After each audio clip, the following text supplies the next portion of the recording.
In Thailand, an annual solemn occasion recalling wartime sorrow brings a delegation from Australia led by the Minister for Defence, Stephen Smith. He was greeted at the Hellfire Pass Museum by management and reporters.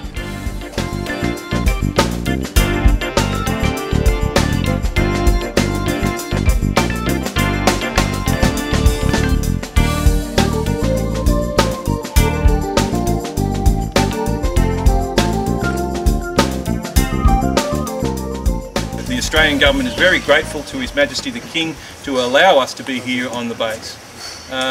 The museum itself was built by the Office of Australian War Graves, not the Commonwealth War Graves like the cemetery in town. It was built by the Office of Australian War Graves, and it is fully funded by the Australian Government. As you can see, the rail bed is not that wide, because when we all think about trains, we think about large locomotives and so forth. But these trains were like toy trains. You can see them on the theatre screen upstairs. They're actually a small gauge rail.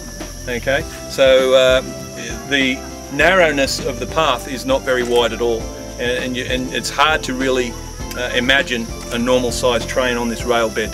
But it's not. It's because they were of a smaller gauge.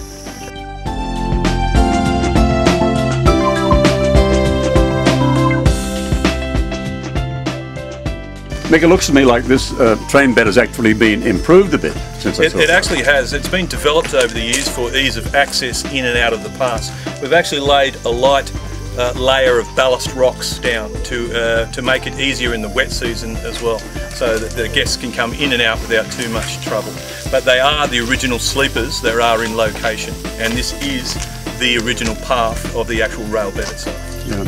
So you brought this kind of ballast in, as you call it, small rocks that would be like they laid in the first place? We didn't bring it in. These are the rocks from the local area that have just been broken up and then moved up onto here as ballast for the wet season. I see. Point number 6 on your audio tells you all about this particular site here. This is where we've got an actual tap from the tap and drills of the day that's still stuck in the rock and was broken off by one of the POWs as they were making the chipping through the rocks itself. So did they have a bit of mechanical help, did they? On this particular cutting they didn't. On this particular cutting it was all done by hand, but on some of the cuttings, they had some compressors, some very primitive compressors. But most of the work was done by hammer and tap. Number 6 tells you all about what happened here. Konyu Cut, Hellfire Pass, the iconic name of this extraordinary part of Thailand and remnant of the history of World War II, of course.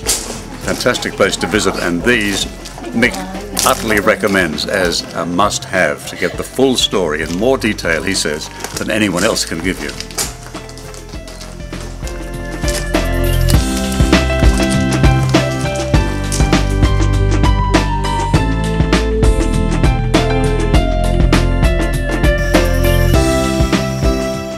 This really is an extraordinary artefact from World War II. It's here in the grounds of Home P.O.W, right on the river, which also runs near Hellfire Pass, the story of which most of us know so very much about because it was the scene of terrible suffering and of death and enforced labour in the building of a railway line in the 1940s between Thailand and Burma. It was completed, and this track has been laid by the great enthusiast Kun Ganit, who owns this wonderful park, to commemorate the terrible effort that went into the construction of that railway line that was used for almost 2 years before the end of the war. Every year Kun Ganit welcomes back prisoners of war from that era to a wonderful garden party on the eve of ANZAC Day, the commemoration that Australians and New Zealanders make wherever they are in every part of the world every year.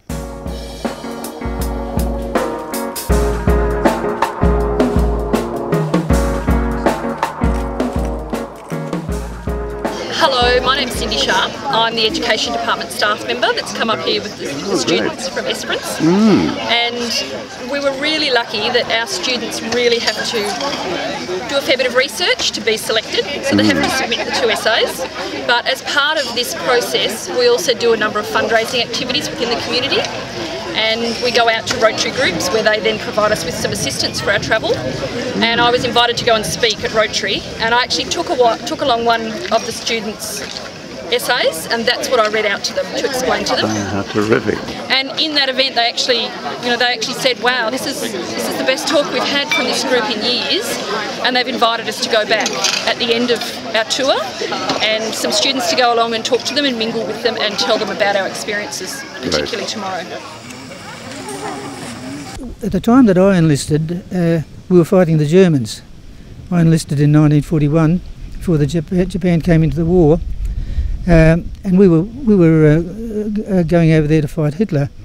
And when Japan came into the war, John Curtin insisted on bringing troops back to Australia. When we got to Colombo, we got there on the 16th of February, Singapore fell. So that was the date that Singapore fell, and there you were just across the bay. Well, actually, yes, we were in Colombo. And the Australian government were worried about the Japanese forces making a dash for Australia.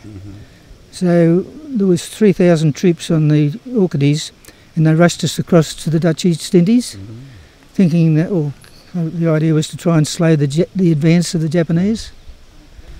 And on the 8th of March, the governor of Java surrendered the island and its occupants to the Japanese forces. But when the island surrendered with all its forces, we were told we were prisoners of war, and within a few months, 6 months I think it was, we were on our way up to the Burma Railway.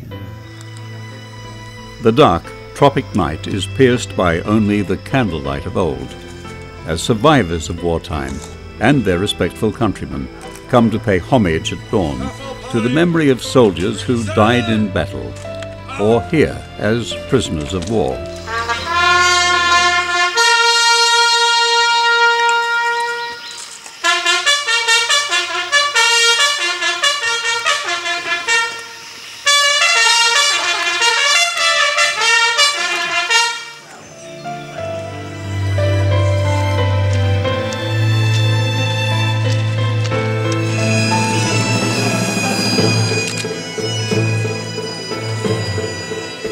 Survivors of the death railway sit silently with their memories of Hellfire Pass.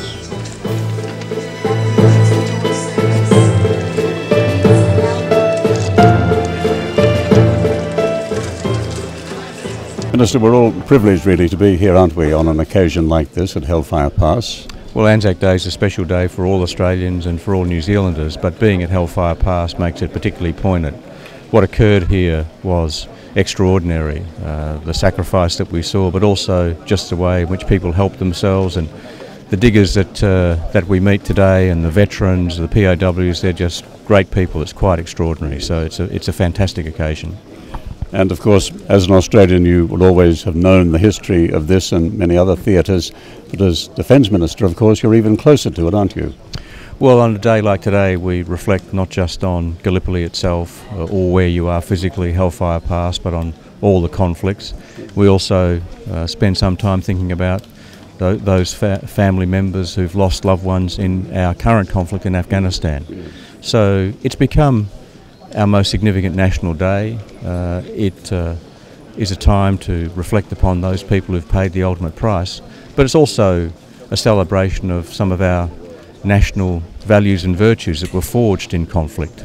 The great Australian notion of mateship, of a fair go, of helping out people who are less well off than yourselves. So it's a time to bear a moment and spend some time thinking about family members who've lost loved ones, but it's also part of our national character and characteristics, so it reflects on our national values and virtues as well. I'm drawn to this little group because of the white shirts that represent visitors from Western Australia, but I see also that you're wearing quite a few medals, and I was wondering if you could tell me what the background to them is. Well, they belong to my great uncle Norm Dorr, and yeah, I'm really proud that I get to wear them for the service today, and yeah, it's just a great place to be. What's the story of the medals? Norman died on the railway. He died. He's buried at Kanchanaburi. He died at Hintock Camp. He was part of Dunlop Force. Well, that's very significant, isn't it? And important for the family to be here when possible. Yes, it is. In the 70 years since he's been gone, this is the first visit our family's had to the grave. And it's been very emotional, and this service this morning is really the top, I think, of our day here today. Yeah. It's really been great. Do you try to come to this service as often as possible? No, this is my first time here. I don't know whether I'll be able to do it again. I badly want to go across to Burma and have a look at Tambasite and the war graves there, because quite a few of my father's friends were buried there. But it's fairly hard to get there, so maybe I'll manage it next year. Yeah.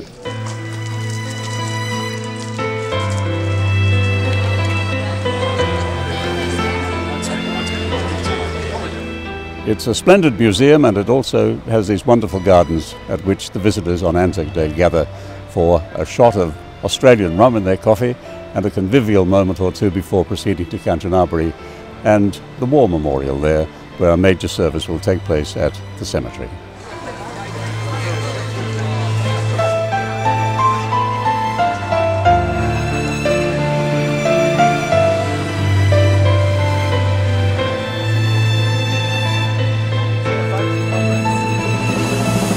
An impressive number of people is streaming into the grounds here at the Kanchanaburi War Cemetery. It's ANZAC Day, of course, and for Australians and New Zealanders, that's the special day when the lost lives of many great wars are commemorated, but it all stems from one day in Gallipoli in Turkey during World War I, when the combined forces of Australians and New Zealanders were in fact repulsed. But that's the day that remains significant in the history of both countries.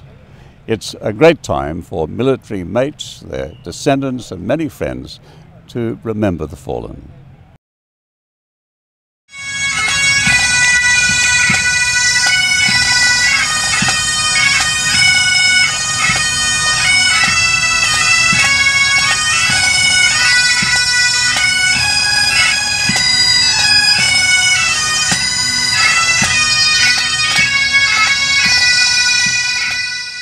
The 2nd Pioneer Battalion, along with Green Force, commenced construction at Tambasite in Burma in October 1942. From inside our camp we could watch the trains containing wounded Japanese troops being evacuated from the bitter fighting on the Indian front. Typical of the attitude of the enemy, their soldiers were left in open trucks, exposed to the heat of the day and the cold nights, many without care or water.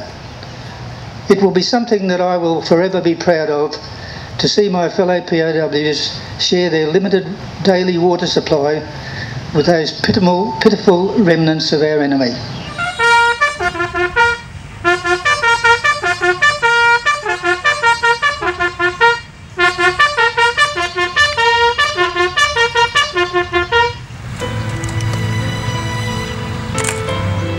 On behalf of the Prime Minister of Thailand, Her Excellency Yingluck Chinawat, and the Governor of Kanchanaburi, His Excellency Mr. Chaiwat Limwanata.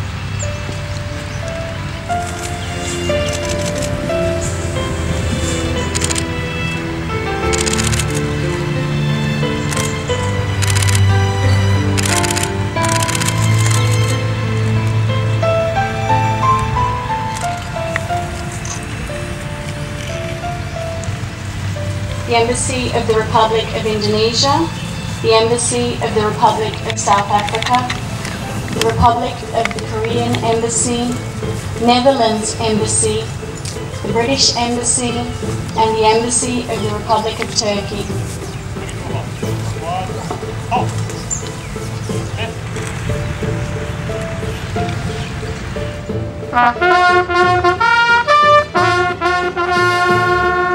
What memory will you take away for the most part? Well, I'm really proud that I got to wear my great-grandfather's medals when I walked around. It was just, like, the whole thing was really moving, and I'm really glad I got to take part. Can you for a moment imagine what it was like working on that rail track? No. I don't think any of us can really, can we? No. It's just that they were there, they know what happened, but we can't. We can think, we can try, but it won't be to the full extent that it was. Yeah. Well, it's difficult to imagine exactly how it was like. I don't think there's anything that we could possibly do that would be like what they did.